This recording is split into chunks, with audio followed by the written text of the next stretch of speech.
बाजार की बात तो करनी है अनिल जी आपके साथ, थोड़ा समझाएं ये क्योंकि काफी समय बाद अब गिरावट आती दिख रही है। आज डाउनसाइड पर सपोर्ट नहीं मिला है बाजार को, और यूजुअली हम देखते हैं निफ्टी वीक होता है तो बैंक निफ्टी संभालने आता है। आज बैंक निफ्टी भी संभालने नहीं आया। इनफैक्ट ज्यादातर सेक्टर्स में आपको गिरावट दिख रही है, सिर्फ आईटी थोड़ा संभला हुआ है, अदरवाइज पूरा बाजार ही वीक है आज सर। ये क्या हो गया? हमेशा जब गिरे तब गाली दे दो एफआईएस को, ये बेचने बेकार है साले, उन्हीं की गलती है। भारत छोड़ो आंदोलन चल रहा है इनका, छोड़ के जा रहे हैं। करेक्ट।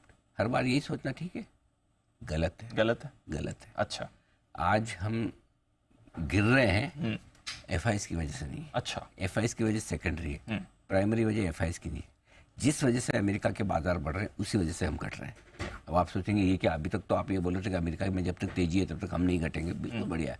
अमेरिका में तेजी क्यों है? मॉर्गन स्टैनली के numbers, bank of America, Goldman सैक्स, सिटी, सबके जो नंबर्स हैं, अच्छे नंबर्स के दम पर अमेरिका बढ़ा है। आज हमारी गिरावट के पीछे सिर्फ और सिर्फ कमजोर नतीजे जिम्मेदार हैं। अच्छा, जिसकी शुरुआत टीसीएस ने की थी, एचसीएल टेक कोई खास ऐसे तोड़फोड़ नंबर्स नहीं आए, खराब नहीं। आईटी शेयरों के नंबर्स न्यूट्रल से हल्के से नेगेटिव साइड पर है। लेकिन आज जो मूड बिगाड़ा है वो बिगाड़ा है ऑटो कंपनी ने। बजाज ऑटो ने जो नतीजों की शुरुआत की है वो बहुत ही गंदी की है। और अगर बजाज ऑटो कोविड के बाद आज अपनी सबसे बड़ी इंट्राडे गिरावट दिखा रहा है तो इसके पीछे वजह है। वजह ये नहीं कि नंबर्स इतने खराब है, नंबर्स उतने खराब है नहीं जितना स्टॉक का रिएक्शन। तो फिर ऐसा क्यों? एक, स्टॉक प्राइस टू परफेक्शन है, भाग चुका है महंगे वैल्यूएशन पे। और दूसरा, वो कह रहे हैं कि 15 दिन के फेस्टिव सीजन में भी हमारी वो हाल नहीं है। बजाज ऑटो का स्टॉक तब गिरा जब मैनेजमेंट का इंटरव्यू और डायरेक्शन आया है।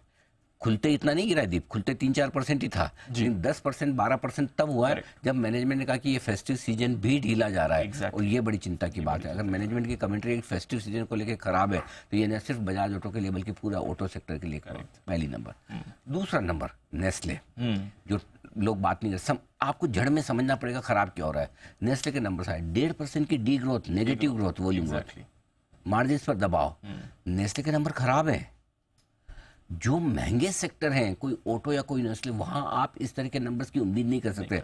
तो आज आप हर बात के लिए किसी एक आदमी को क्रेडिट या डेबिट देना ठीक नहीं है। हमेशा डेबिट में आया, कुछ गलत हुआ एफआईएस को पकड़ा दो, ऐसा नहीं है। ऐसा नहीं है। आज जिम्मेदारी 2 सेक्टर की है, 2 स्टॉक की है, और वो है बजाज ऑटो और नेस्ले। वो है ऑटो और एफएमसीजी सेक्टर। आईटी मिला जुला है। आईटी के नंबर्स, आईटी उतना खराब नहीं, देखो इन्फोसिस नंबर से पहले मजबूत है। एम्फेसिस भाग गया कमेंट्री पे, हमने बोला भी एम्फेसिस शॉर्ट नहीं करना। Correct sir, correct. और एलटीटीएस हमने बोला कि आपको लेना चाहिए, और नीचे में जो हमने लेवल दिया था 5200, एग्जैक्टली 5210 से घुमा एलटीटीएस, एलएनटी टेक्नोलॉजी सर्विस, बिल्कुल वहाँ से घुमा, एक बार ग्रीन में भी गया, अब वापस नीचे आया।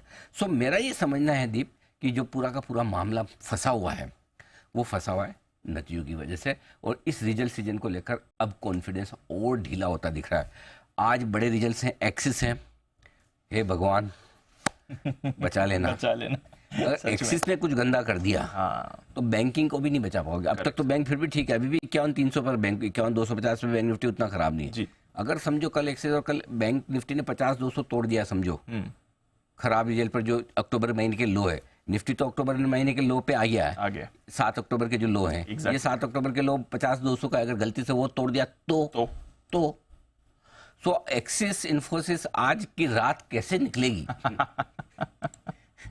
Correct sir. कौन सा गाना है, आज की रात हमें नींद नहीं आएगी, वो कुछ ऐसा कुछ तो गाना है। हाँ, सुना है तेरी महफिल में रत जगह है।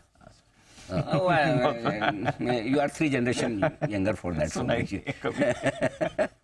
कभी कभी ऐसा सुना भी हो तो ऐसे ही बिहेव करने का नहीं सुना है। हाँ, कि लगे ऐसे you will be considered young. खैर वैसे जब तक तुम्हारी शादी नहीं होती तुम्हें यंग ही माना जाएगा, चिर युवा।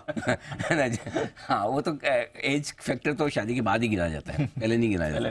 हाँ, महिलाओं का तो कभी नहीं गिना जाता, पुरुषों का शादी के बाद ही गिना जाता है। टाइम है। तो ये है कुल मिला के मामला ऐसा है दीप की रिजल्ट सीजन परेशान कर रहा है, और उसी की वजह से एफआईएस की तरफ से भी थोड़ी बिकवाली आई है, इसमें कोई डाउट नहीं है। एफआईएस ने भी बेचा है, बात सही है। अब ग्लोबल संकेत तो ठीक ही है, कोई कमजोरी है नहीं। क्या खराब है? अमेरिका निकल रहा है, हाई पे बंद हुआ है आज। बाकी यूरोप फॉरोप देख लो, आपको जो देखना है, कहीं कोई ऐसी। लेकिन अगर रिजल्ट सीजन खराब होता है, एफआईएस तो बेचने के मूड में पहले से ही थे, है ही। और अगर उनको ट्रिगर मिल गया हमारा अपना लोकल, तो फिर बेचेंगे ना भाई साहब, नहीं बेचेंगे क्या?